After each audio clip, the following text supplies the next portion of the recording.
गिबिसिनथारावनो बयनिसिमबो आंनि गोसो गोरबोनिफ्राय अननायखौ जासिहरबाय आरो नोंथांखौ आंनि आर'नाइ 17 इउटुब चेनेलावहाय बरायनाय थाबाय।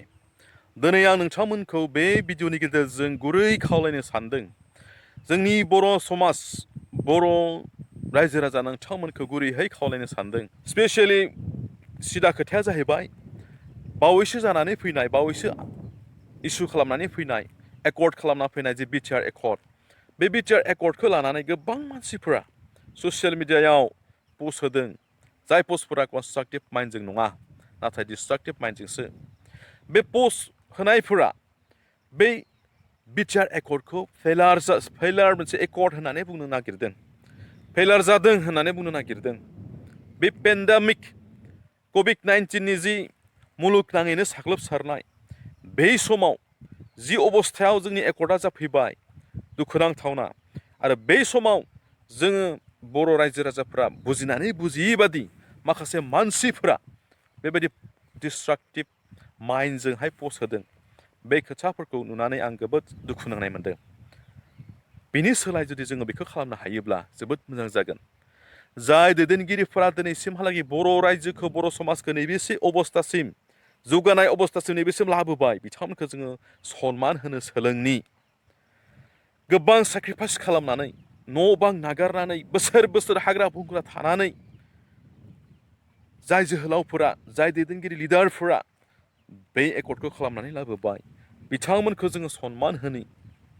आरो बिदिनो बर'नि गोबां आफादफोर, हानजाफोर, दोलोफोर, एबसु, आबोफ, people's action committee for Bodoland movement, बायदि बायदि, लोगोसे रायजो राजाफोर जायफोरा सापर्ट खालामबाय, हेफाजाब खालामबाय, नांगौ समाव ज' ज' ओंखारबाय, बिथांमोनखौबो जोङो हामबाय होननि।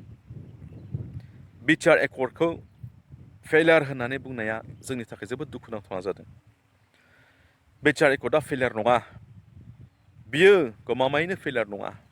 जोंनि इयुन संसार दानायनि मोनसे गोग्गोम फाउन्डेसन, बियो गोग्गोम फाउन्डेसन। बेखायनो जोङो जोंनि दैदेनगिरिफोरखौ जों अपमान खालामबाय थायालासिनो, ससियेल मिडियानि गेजेरजों जों अपमान खालामबाय थायालासिनो, जों बिथांमोनखौ सनमान होनो, मान होनो, बिथांमोनखौ जोङो सहाय खालामनि।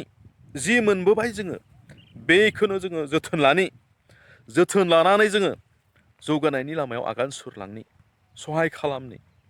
जुदि जोङो जोंनि दैदेनगिरिफोरखौ सनमान होनो रोङाब्ला, जोंनि बर' समाजाव मोजां दैदेनगिरिफोरा जुदि एरसोनानै थायोब्ला, फ्रन्ट लाइनाव ओंखारबोआब्ला, बिथांमोनखौ खामानि मावनायाव जुदि सहाय खालामाब्ला, जोंनि बर' समाजाव गुन्दा राज सोलिनो हागौ।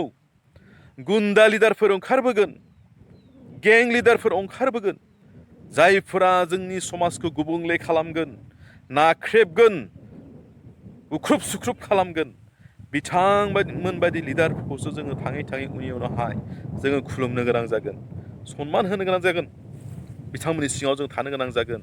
अब्ला जोंनि समाजा जौगानायनि सोलाय गाहायाव थांगोन, जौगानायनि सोलाय गाहायाव थांगोन। बेवहाय खावलायदों जोंनि जायफोरा स्मार्टफन बाहायगासिनो दङ, स्मार्टफन लानानै जोङो जायफोरा ससियेल मिडियायाव एक्टिभ जानानै दङ, नोंथांमोना एसे सिन्था खालामगोन। जोङो नोंथांनि बुंनाया, नोंथांनि पस्ट होनाया सोर जोंनि दैदेनगिरिफोरखौ अपमानसो लाबोदों नामा? नोंथाङा जेन एसे सानग्रोगोन, पस्ट होनायनि सिगां नोंथाङा सानग्रोगोन। आरो रावखौबो जेन टारगेट दालाथों, रावखौबो टारगेट खालाम। बिनि सोलाय जों साफ्रोमबो साफा एक्टिभ बर' जोहोलावजो जानानै जोंनि समाज दानायाव जोङो सहाय खालामनि। अबस्से आं नोंथांमोनखौ बिदि बुंनो आंहाबो जेबो राइट्स गैया, मानोना जोङो डेम'क्रेसियाव दङ। जोङो दायो डेम'क्रेसियाव दङ हिसाबै जोंहा बुंनो मोन्थाय बयहाबो दङ। नाथाय बुंनो मोन्थाय दङ होननानै, फ्रिडम अफ स्पिच दङ होननानै जोङो जानला मानला खोथाखौनो बुंगोन, बेयो जानो हानाय नङा। बे जानो हानाय नङा। जोङो बयबो कनस्ट्राक्टिभ माइन्डजों जोङो कमेन्ट्सफोरखौ होलायनि आरो पस्टखौ खालामलायनि। आरो हायोब्ला जोङो बेफोरबायदि पस्ट होनायनिफ्राय गोजानाव थानि। मानोना ससियेल मिडियायाव पस्ट होनानै जोङो स्प्रेडसो खालामनो हायो, गोसारहोनोसो हागोन। नाथाय बिनि सलुसन जों लाबोनो हाया। बे दावराव दावसिसो खालामगोन, बिनि जेबो सलुसन गैया। बिनि सलुसना बेयावसो दङ, जों जुदि चुपचाप थायोब्ला आरो सिरि सिरि थानानै जोंनि दैदेनगिरिफोरखौ सहाय खालामनायावसो जोंहा सलुसन दङ। जायफोरा बिटिआर एकर्डनि ड्राफ्टखौ फरायनानै बुजिनो हायाखै, फरायनो खाबु मोनाखै, स्मार्टफन बाहायनानै नुवाखै एबा कम्पिउटारनि गैया, बिथांमोन बायदि मानसिफोरखौ सुबुंफोरखौ जोङो मिसलिड खालामनाय जागोन। बिथांमोना बुजिगोन, जि बुङो बेखौनो बिथांमोना गनायगोन। नाथाय जायफोर कनस्ट्राक्टिभ माइन्डनि लिडारफोर दङ, दैदेनगिरिफोर दङ, बिथांमोननि खाथियाव जुदि थाङोब्ला जोङो जोंनि बर'नि समाजनि खोथाफोरखौ, जेंना जेंसिफोरखौ जों बुजिगोन। मानो दिनैसिम जोङो बिटिआर एकर्डआव थानो गोनां जादों, मानो दिनैसिम दासिमहालागै इसेबां हास्थायसेयावबो जोङो बड'लेण्ड सेपारेटखौ एबा आलादा रायजोखौ जों मोननो हायाखै, मानो बेयावनो थाथ'नो गोनां जाखो, बे खोथाफोरखौ जोङो बिथांमोननि खाथियाव थाङोब्ला जों मोननो हागोन।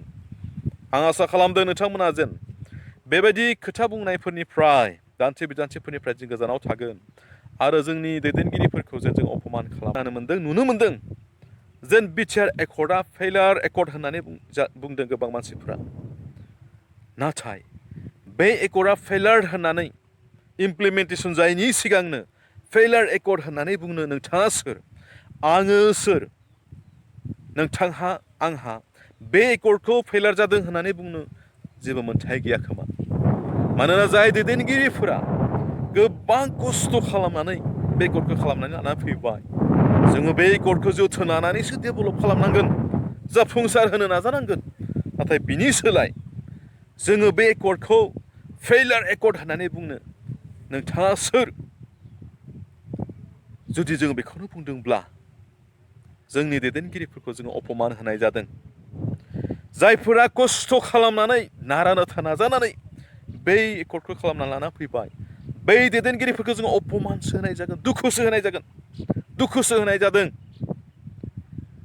बिथांमोना गमामायैनो गावनि खुगाजों बुंफोरनो हायाखैब्लाबो गोसो इसिङाव बिथांमोना सानदों, एसेब्लाबो गोसो इसिङाव सानदों, बा इसेबां आङो सेक्रिफाइस खालामनानै दिनै बेखौ लाबोबाय, बेयावबो रायजो राजाफोरा आंखौ बिदिसो बुंबावदों।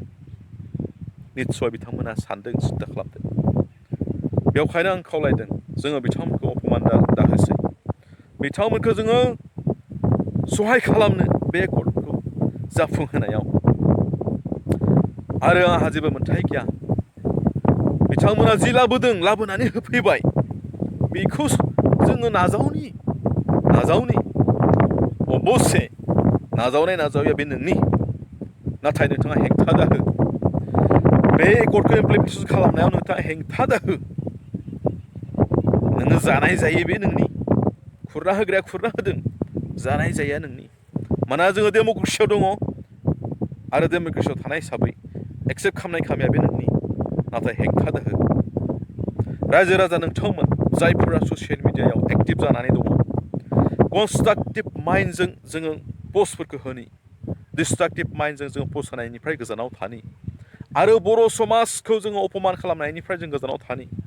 जोंनि पस्ट होनायफोरा, जोंनि कमेन्ट्सफोरा जोंनि बर' समाजखौ, बर' रायजोखौ अपमानसो होदों खोमा। गुबुन जाथिफोरा मा नोजोरजों जोंखौ नायदों? नाय बिथांमोना गावजों गावनो बोरै दान्थे बिदान्थे एरख्लिलायनाय, बखिलायनायसो, बेखौनो खाबु लानानै गुबुनफोरा जोंखौ, जोंनि दासिमबो जायफोरा सुथुर जानानै दङ, बिथांमोना जोंखौ नाख्रेबनोसो हास्थायगोन। खौसे गैया बिसोरो होननानै जोंखौ नाख्रेबफिननोसो नाजागोन, बेवहाय खावलायनाय थादों जायफोर जोङो ससियेल मिडियायाव एक्टिभ जानानै दङ, जायफोरा स्मार्टफन बाहायनानै गोबां बिदिनो कमेन्ट्सफोर होलाबायदों, पस्टफोर होलाबायदों, प्रेस मिट खालामलाबायदों, इन्टेलेक्सुवेल होननानै, गावखौनो इन्टेलिजेन्ट होननानै, साननो गोरों गियानि मानसि होननानै, नोंथांमोनाबो बेबायदि जानला मोनला पस्ट होनायनिफ्राय जेन गोजानाव थायो, प्रेस मिट खालामनायनिफ्राय गोजानाव थायो। आं नोंथांमोनखौ गुरैयै खावलायबाय। हामबायसै, एसेयावनो दोनथ'बाय।